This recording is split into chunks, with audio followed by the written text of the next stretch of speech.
Hi, this is Nita here with Heroesmart Homeschool Academy. Welcome to class. It's really good to have you here today. Today is our reading and comprehension class. It's the day of the week. We take time out to read. And we want to make sure that we understand the text that we just read by completing our comprehension questions, which follows. So let's go ahead and open up with a word of prayer and we'll get right into today's reading. We thank you, Lord, for this time we have to learn and grow. We seek to do the best we can and add to what we know. We love you, God, with all our hearts, and to others' love we show.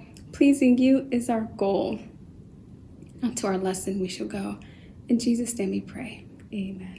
Amen. Great work. So today we're going to be learning about plants for perfume. The plants we use and see very often can actually be used for perfume. So let's read about it and find out how.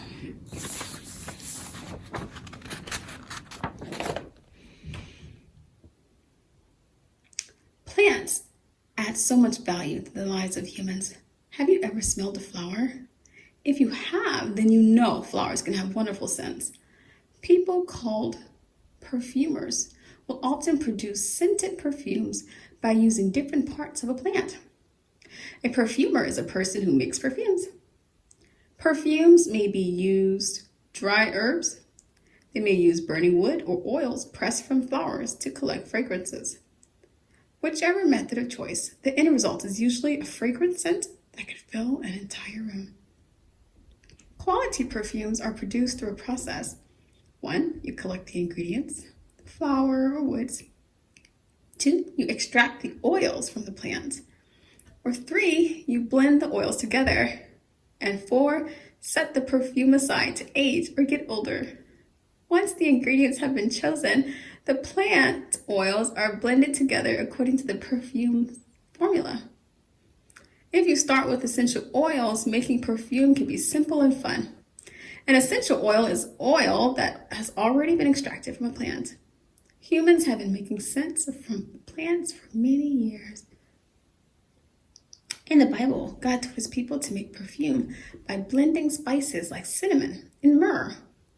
A spice is any fragrant substance which comes from a plant. With a few other spices, this special blend was placed in olive oil. The perfume oil was used to anoint special places in God's house, to make them holy. To anoint means to pour oil upon. Okay, so question 1. What is the name of a person who makes perfumes? If you go up to the top paragraph, look at the word in bold. It says a perfumer is a person who makes perfumes. Question 2. Where do many perfume ingredients come from? If you go to the first paragraph and find the second to last sentence, it says, perfumers may use dried herbs, burning wood, oil, or oils pressed from flowers to collect fragrance. Question 3. What is the process for making perfume? If you go to the second paragraph and it says quality perfumes are produced through a process. 1, you collect the ingredients.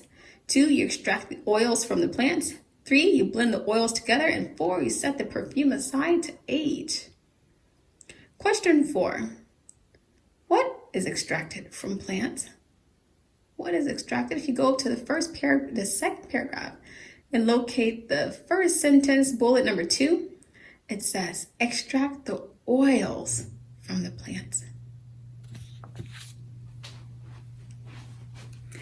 So that concludes our reading and answers for now. I would suggest that you go ahead and answer questions 5 through 8 on your own, just to make sure you have a complete understanding of the text. The most important thing about reading is to make sure you understand, because if you understand the information, then you can apply it in your own lives and experiences. Thank you so much for coming to class, for being a part of today's lesson. But until tomorrow, God bless. I'll be your hero's buddy, and as you study with Heroesmart.